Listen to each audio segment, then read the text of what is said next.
Good afternoon and welcome to the Petra Diamonds Limited investor presentation. Throughout this recorded presentation, investors will be in listen-only mode. Questions are encouraged and can be submitted at any time by the Q&A tab situated in the right corner of your screen. Just simply type in your questions and press send. The company may not be in a position to answer every question it receives during the meeting itself. However, the company will review all questions submitted today and publish responses where it is appropriate to do so. Before we begin, I'd like to submit the following poll. I'd now like to hand you over to Richard Duffy, CEO. Good afternoon, sir. Good afternoon, everyone, and thank you for joining us today for a presentation of our first quarter operating update for financial year 2024 for the period ending 30 September 2023, as well as a brief update on the rough diamond market. I'm Richard Duffy, CEO, and with me is Jacques Breitenbach, our CFO, who will cover the key financial metrics a little later. After taking you through our announcement, we'll open up for any questions. Please note that we have recorded an earlier webcast, which is also available on our website. As always, let's begin with safety, which remains our number one priority. Following our renewed safety focus, I'm pleased to report that our lost time injury frequency rate was unchanged from 0.12 in the previous quarter, and lost time injuries also remained the same at 2. This consolidated the improved trend that we saw in the last quarter of financial year 2023. In striving to achieve a zero-harm workplace, we continue to ensure that we maintain our focus on remedial actions and behavior-based intervention programs across our operations. Turning now to our operations, run-of-mine tonnes treated increased 49% from quarter 4, mainly driven by the earlier restart of operations at Williamson, along with a small uptick in tonnes treated at Cullinan Mine. This was partly offset by a 23% decline at Finsch, linked to tunnel availability. The tonnage shortfall at Finsch was largely offset by a 26% increase in grades achieved. Total diamond production in the first quarter increased by 12% on the previous quarter to just under 700,000 carats due to stabilizing production at Cullinan Mine and Finsch, with Williamson successfully resuming operations in July ahead of schedule.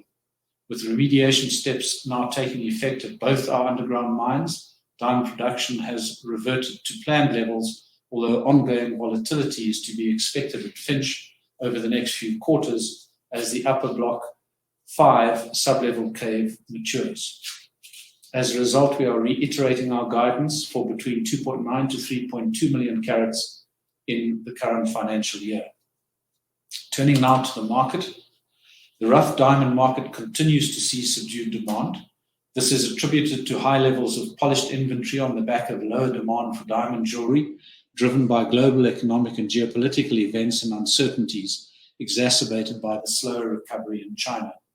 We believe the actions taken by the major producers to curb supply and the 2-month Indian diamond import moratorium to 15 December 2023 will assist in bringing stability and support to the market and prices as inventory levels normalize. While we anticipate that prices will remain volatile through the remainder of this calendar year and possibly into calendar year 2024, we continue to expect prices to benefit in the medium to longer term as a result of prevailing structural supply deficit. I will now hand over to Jacques, who will run through some of the key financial metrics, as well as the mitigating steps we are taking to ensure our resilience in trading through this period of pricing weakness. Jacques. Thank you, Richard. Revenue for our first quarter totaled $97.6 million, a 96% increase on the previous quarter, following deferral of sales from fiscal year 2023 to our fiscal year 2024. Quarter 1 revenue includes Tender 1 sales of $79 million and a portion of Tender 2 sales which were finalized prior to the close of the period, with the balance of Tender 2 adding a further $22.2 million post-period end. Achieved prices for the quarter increased to $105 per carat, up 18% from $89 per carat in the comparative quarter, reflecting the higher value goods deferred to this period, while like-for-like prices were down 8% quarter on quarter. This was largely driven by prices achieved in Tender 2 being down some 16.9% on a like-for-like basis, compared to tender 1, as announced earlier this month after the conclusion of the second tender cycle.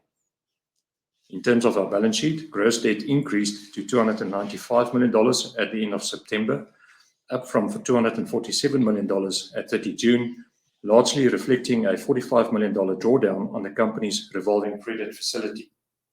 At the time of the drawdown, the intention was to repay the facility during our H1 fiscal year 2024. However, given our prudent approach to managing the current period of uncertainty, we elected to maintain the drawdown and retain cash within the business. Consolidated net debt stood at $192.4 million, an increase from $176.8 million at the end of June. This is due to the timing of closing the company's sales tenders, the continued lower demand pricing environment, working capital funding for the resumption of mining at Williamson, and the increasing CapEx spend profile. Whilst we continue to see support for the market in the medium to longer term as a result of the structural supply deficit, we are taking steps to enhance our business resilience in light of the current market challenges and uncertainties that are expected to continue over the coming months. We brought forward the closing of our second tender and are currently in discussions with our first-lien lender to upsize our existing revolving credit facility. These discussions are progressing well, although the final outcome remains subject to our lender's credit approval processes. We expect to receive an in-principle decision in the coming month. In addition, the company is scrutinizing its operating cost base to optimize cost and operations in this period.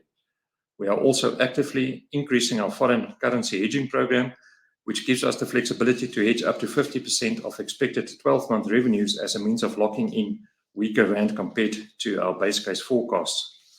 As a reminder, a 1 rand move against the dollar equates to circa $20 million of operational free cash flow impact. Capital optimization work streams are also on the go to evaluate opportunities to reduce and/or defer certain capital programs. We will continue to update the market on these steps as and when appropriate. With that, let me hand back to Richard to wrap up with the outlook. Richard. Thanks, Jacques. In conclusion, the resilience of our operating model has supported the ongoing stabilization of operations at Finsch and Cullinan Mine, while Williamson has restarted ahead of schedule and is performing well. This has been accompanied by ongoing improvements to our safety performance. The weaker pricing environment has led to actions taken by the major producers, as mentioned, to curb supply, and also the 2-month Indian diamond import moratorium, which we believe will both assist in stabilizing the market and supporting prices as inventory levels reduce. Internally, as Jacques outlined, we are taking steps to enhance the resilience of our business in light of the market challenges and uncertainties that are expected to continue over the coming months. We are confident these actions will enable us to navigate this period of market weakness whilst limiting the impact on our value-led growth strategy. In the medium to longer term, as previously mentioned, we continue to see support for the market as a result of the structural supply deficit, which we are well placed to benefit from. That concludes our overview of the quarter, and we'll hand back for any questions. Perfect. Richard, Jacques, thank you very much for your presentation. What I'll do now is I'll just bring your cameras up. Ladies and gentlemen, please do continue to submit your questions by using the Q&A tab, which is situated on the top right-hand corner of your screen. But just while the company take a few moments to review those questions that have been submitted today, I'd like to remind you that the recording of this presentation, along with a copy of the slides and the published Q&A, can be accessed via your investor dashboard. As you can see, we've received a number of questions throughout today's presentation. And Patrick, if I could just ask you to read out the questions and delegate them to the team where appropriate to do so, I'll pick up from you at the end. Thank you very much, moderator. The first question is from Simon. It's an operating question. Are there any issues with supply chains impacting the business? Are you reliant on particular suppliers? Thanks, Simon. It's Jacques here. We haven't seen any impact on supply chains. We are able to continue to source what we require, both from a consumables perspective as well as some capital machinery that's still being procured. So no impact has been seen. And from a supply concentration perspective, the second part of the question, is not specific suppliers that we are absolutely reliant upon. We've got a well-diversified supplier base. Thank you, Jacques. Another operating question, this one from Colin. What operating efficiencies have been achieved during the period? Yeah, I think in response to that, we busy with the operating teams in going through opportunities to improve operating efficiencies, to mitigate the impact of the weaker market. Our operating model is fairly well entrenched, so that will support us. But the work we referred to is really ongoing work now, specifically in response to where the market is currently. And we'll provide updates on how we do there in our quarterly market updates. Thank you, Richard. I have a second question from Simon. How well funded are you for the short to medium term? Thanks, Simon. In that respect, cash balances at the end of the quarter, unrestricted, was some $56 million, $33 million of diamond debtors outstanding, which has since been received. And then we also concluded further sales amounting to $22 million. So decent cash balance to see us through this period, and currently just analysing our position towards a next tender and when to hold that, as well as what the route to market will be. But adequately funded through at least throughout this calendar year. Thanks, Jacques. I have a question from Ian. In the release, you mention optimizing operational expenditure and deferring capital spend. Can you please give more detail what the quantum of these OPEX and CAPEX cuts could be, and what potential impact might have on future ramp-up of diamond production?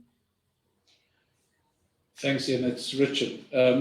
Similar to my earlier answer, this is work that we currently undertaking, and it's really in the event that we see protracted market weakness. As Jacques has outlined, we do have liquidity and cash and access to facilities, but in the event we see protracted weakness, we're looking at levers we can pull on, both in terms of optimizing OPEX and also CAPEX. So we haven't completed that work. As and when we do, and if we decide we need to exercise those levers, then we'll obviously provide an update.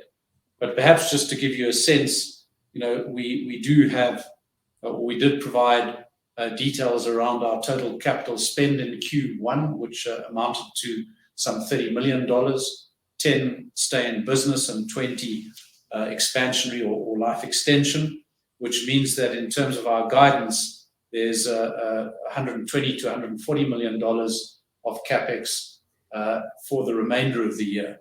So that gives you, and of that, $100 to $115 million would be our extension or expansionary CAPEX. So if you like, that's effectively our discretionary CAPEX, and we're looking at that to assess what we are able to potentially defer. Obviously, we're looking at savings as well, but that's in the event of extended or protracted market weakness. So slightly long-winded answer, but as and when we look at exercising any of those levers, we'll provide the necessary updates. Thank you, Richard. I have several questions from Tom. I'll just read them out one by one and let you answer them as I go along. When is the next tender planned? So Tom, the next tender usually takes place end of November, early December. As we've shown in the past, we would remain flexible during this period. The moratorium is due to come to an end mid-December, 15th of December. And if it makes sense, and if we are confident we'll get a successful tender off, we'll likely time it as close as possible to that tender. But no firm decision has been made as yet, and we'll continue to assess market conditions.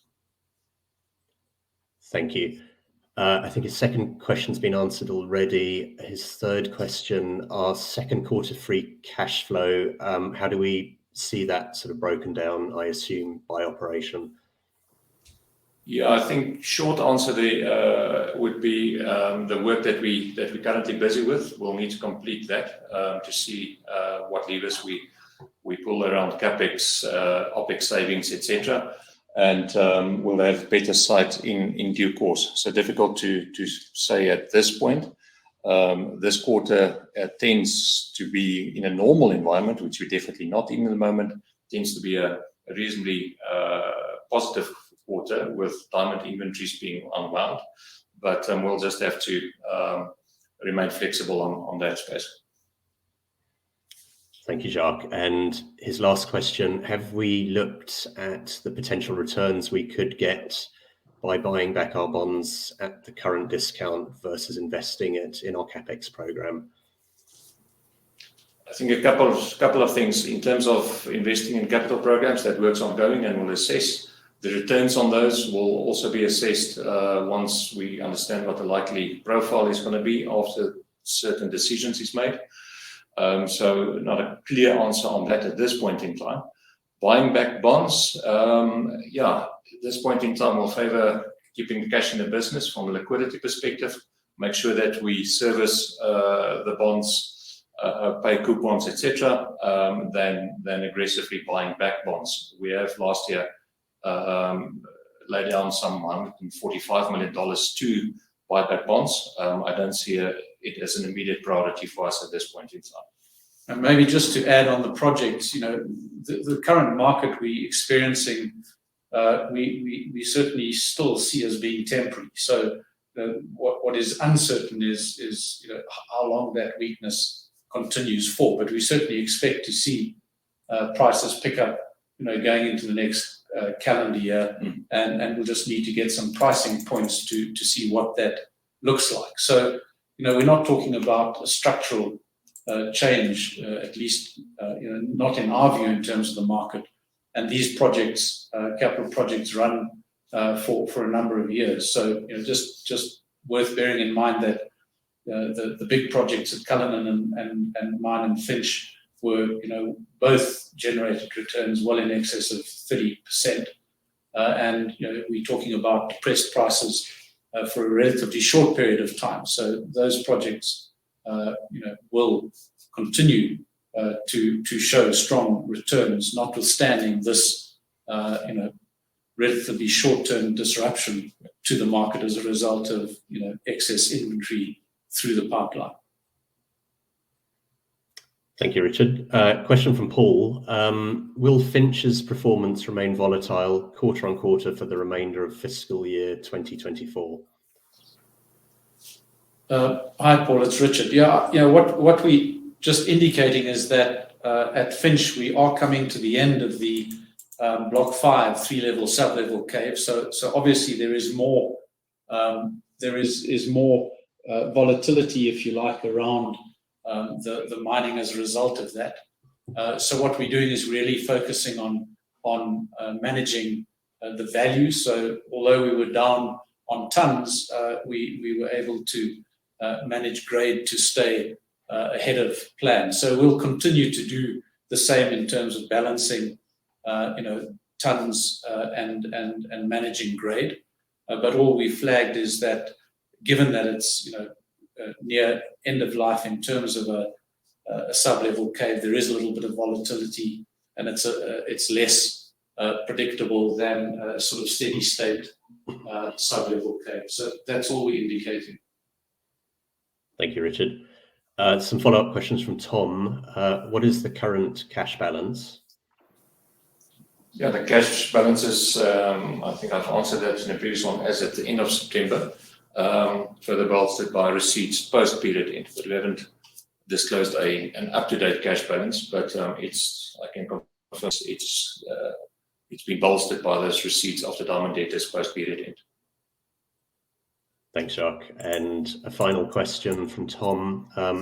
What gives you comfort that prices will bounce back next year? So Tom, I think what we've seen in terms of actions taken by major producers is to restrict supply to the market, and the Indian voluntary moratorium is also aimed at reducing supply of rough to the market, and that's in response to elevated inventory levels, particularly on the polished end of the value chain. So in restricting supply, what we expect to see is some rebalancing across that inventory pipeline. We also would expect to see some pull through the festive period as we move through Thanksgiving and Christmas, going into the Chinese New Year. So our expectation is that on the back of that rebalancing, with a little pull through from demand, we should see an initial stabilization and then recovery in prices as we head into calendar year 24. Perfect, Richard, Patrick, thank you very much for that. I think you've managed to address all those questions from investors, and of course the company will review all the questions submitted today and will publish those responses on the Investor Meet Company platform. But just before redirecting investors to provide their feedback, which I know is particularly important to the company, Richard, could I just ask you for a few closing comments? Thanks very much. Just from our side to say thanks to all of you for participating in our presentation. If you do have questions, you know how to get hold of Patrick and our investor relations team. And thanks for participating. Perfect, and thank you once again for updating investors today. Could I please ask investors not to close this session, as you'll now be automatically redirected to provide your feedback in order that the management team can better understand your views and expectations. This only takes a few moments to complete, but I'm sure will be greatly valued by the company. On behalf of the management team of Petra Diamonds Limited, we'd like to thank you for attending today's presentation, and good afternoon to you all.